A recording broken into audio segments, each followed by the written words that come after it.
What's up, guys? I'm DK Wrestler, and in today's video, I'm going to be talking about the brand new set of Power Rangers Funko NFTs, so let's get right to it. Now, if you guys are a regular viewer of this channel, you guys know exactly where I'm kind of going with this, and I guess it's also in the title also. Today, because Power Rangers has become the fifth set of Funko NFTs to have two series, I'm going to be comparing Series 1 to Series 2, which the previous series, if you didn't know already, that had two or more series were DC Comics, the Funko Halloween series, Nickelodeon, and then this past March we had Hanna-Barbera. I will talk about my opinions about the brand new set of Series 2 pops, and then go to Series 1 and compare which ones I think is better out of the two series. Alright, so looking at Series 2, the first pop we're going to be looking at is the Grail, 999 pieces with a 0.22% chance of obtaining. That is Dulcia, and this is pretty cool. I like the overall detail. I mean, you got her hair with the whole headband, and especially her stance. It's a little bit simplistic, but it gets to the point. It looks pretty cool. It's a brand new character. It's not basically, your usual, let's say, the Green Ranger like we got for the Grail as turns to the Series 1 set, which makes Series 2 have a pretty decent advantage thus far over Series 1, but not just yet. We're going to look at the legendaries now, which first off, we have ourselves Aisha, which I can't remember if that's exactly how you pronounce her name. It's been a while since I've seen Power Rangers, whether it's the movie or the series, but nonetheless, this is pretty decent. I do like the power stance as terms to this pop, and I believe I actually just recently seen, I believe it's Karen Ashley who does the Yellow Ranger at one of my recent Comic-Cons, and I know she's at Comic-Cons a lot, so that's pretty decent. So maybe one day if you do get this pop, you can get it signed by her, which I also should have mentioned that all of the legendary pops for this set are limited to 1900 pieces with a 1.69% chance of obtaining. Next up, we have ourselves Billy, the Blue Ranger, which is an unmasked version just like the Yellow Ranger, and this isn't too bad. It's basically the same stance as the Aisha pop, except it is on the other side now instead of the side that obviously Aisha was doing hers, but this one is not too bad. Then we have ourselves Kimberly, the Pink Ranger, and this one has a different stance, not with like the hands out like this. It is more of basically, it looks like her hand is kind of almost like a karate chop, and then she has a clinched up fist, which is a pretty decent pose. Next up, we have ourselves the White Ranger, and this is a pretty decent pop. I mean, Tommy, Jason David Frank, he had passed away within the last year or so, which was very tragic. And I think this pop might spike up a little bit in price because of that fact, but nonetheless, this pop does look pretty decent. Once again, it's a different posing. That's one thing I'm liking about these unmasked Power Rangers pops thus far, is the fact that pretty much every single one of the legendaries have a slightly different pose. Aisha with like the hands out, and then the opposite direction for Billy, and then it's like the clinched fist and the karate chop for Kimberly. Now we have this kind of pose with Tommy, which looks pretty cool. And I mean, yeah, like I mentioned, I think this one is going to be the more sought after out of the four legendaries, considering that it was Jason David Frank who had played him.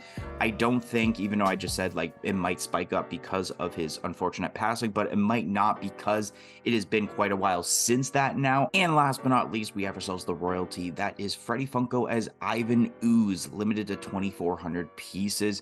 And this is actually a pretty cool looking pop. I mean, I've mentioned on the channel a bunch of times that I'm not entirely the biggest fan when it comes to Freddie Funko Pops, but this is an exception to the reason why I like Freddie Funko Pops, is because first off, there's no Ivan Ooze Funko Pop, so that's cool. You have a new character, but the only way you can get it thus far is within the Freddie Funko royalty. And I mean, the look of it is cool because you can't exactly switch the head with the body like you normally can. Like, let's say, example, people freaking out about the Frenim Pop or Freddie Funko's Venom. You can easily find a normal Freddie Funko head, paint it black, and then find a normal Venom body and slap it on without having to pay literally what was, I believe, $18,000 US, because it was a 24-piece pop. But nonetheless, this is a cool looking pop, and people are excited because Ivan Ooze had never been made into a Funko Pop before, and people love the Freddie Funko royalties for the most part. Now going on to Series 1, that was released actually last August, so it's cool how it was 1 year apart for both of the different sets of Power Rangers NFTs. So of course the Grail, 999 pieces with a 0.22% chance of obtaining. That is Green Ranger with the Sword of Darkness. Like I mentioned, I mean, first it was like, this one's alright because we've seen lots of Green Rangers, but this one has the Sword of Darkness, and also, like I mentioned, this pop had really spiked up in price due to the unfortunate passing of Jason David Frank during the period of when you can obtain the cards right before redemption period. I think there were some people that were excited about the Sword of Darkness being introduced into a Funko Pop, which is pretty decent, I guess, but I don't know, it's a little lackluster because we've had so many Green Rangers, at least in my opinion. Next up, we have ourselves the Ranger Slayer, and like the legendaries in this set, it will be 1,875 pieces, or was, I should say. That's only, I believe, 25 pieces less than the new legendaries for Power Rangers, with a 1.67% chance of obtaining, which I believe is a 0.2 or 2%. I can't think of my math, but I know it's a little less, I believe, than the new Power Rangers NFTs. There is a bit of controversy with this pop as of late because they just announced a brand new previews exclusive Ranger Slayer, which looks pretty much identical to this Funko Pop, except I believe the legs are a bit different and like the arrows pointed down, but nonetheless, I mean, head's the same. I believe the cape being torn up is the exact same. So regardless, even if this was still the only Ranger Slayer pop for this set, I don't really see myself like, well, I wasn't really going to plan on getting the set anyways, but I feel like this may be the most lackluster of the entire set, even though I did crap on Green Ranger a little bit, but I mean, Green Ranger is cool though. Then we have ourselves the Red Ranger with the Dragon Shield, Power Sword, and Dragon Dagger, and this is not too bad. I mean, once again, this kind of goes with the same thing about Green Ranger. We've seen so many, but now it's just weapons. But at the same time, with this one at least, it's crazy how this was a legendary, considering you get like 3 different items with this. You got the Dragon Shield, the Power Sword, and the Dragon Dagger. So it's holding like 2 weapons in hand, and then I believe the shield is on the back of the Funko Pop for the Red Ranger, which if you guys have the set, because I believe the pops have already been shipped out and delivered to most people's houses for this drop, then let me know if that's exactly true. I can't exactly remember because, of course, I don't have the exact redeemable in my hand.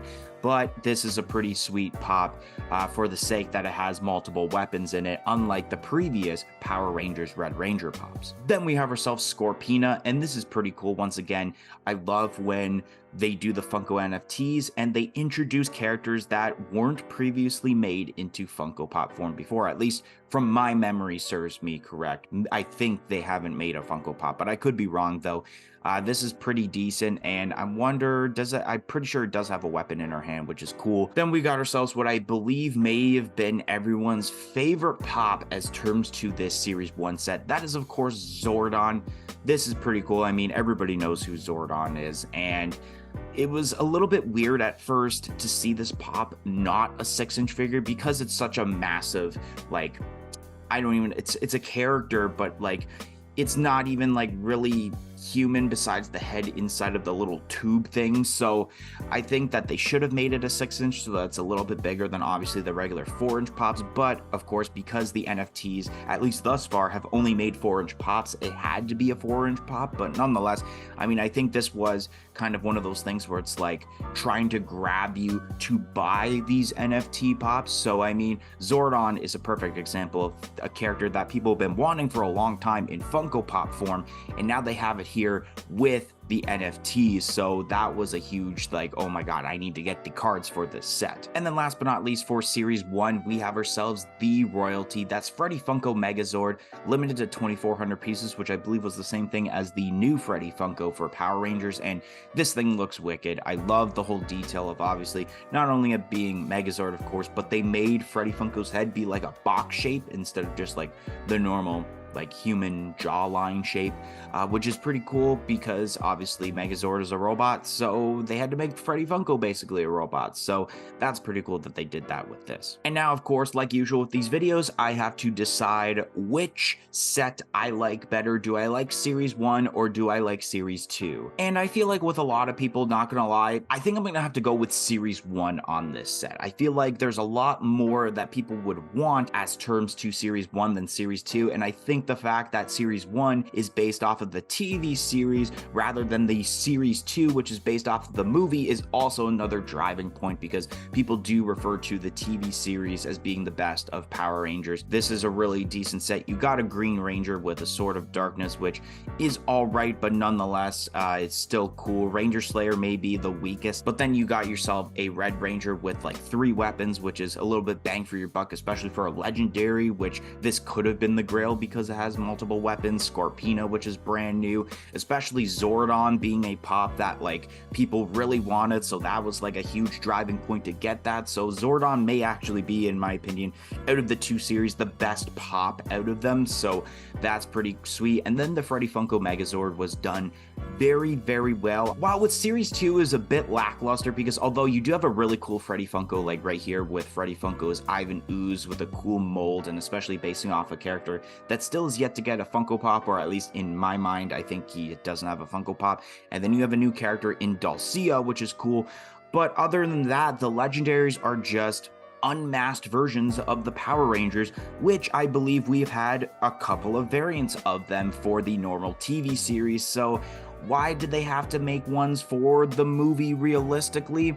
I don't exactly know. I think even you could have done some of them unmasked and some of them masked, and I think it would have been a little bit better and maybe up there with Series 1, but I think out of the videos I have done thus far comparing Series 1 to Series 2, I think this is the one where you know by a landslide that one series is better than the other, and that's why I went with Series 1 over Series 2. Anyways, guys, that's going to be the end of today's video. If you enjoyed today's video on me comparing Series 1 to Series 2 of the Power Rangers Funko NFTs, don't forget to like, comment, and subscribe. Let me know what series you think is better, but I hope to see you guys in the next video. Even this week, we will be opening up the Series 2 packs of Funko NFTs on the channel. 1, 2, 3, I'm out of here.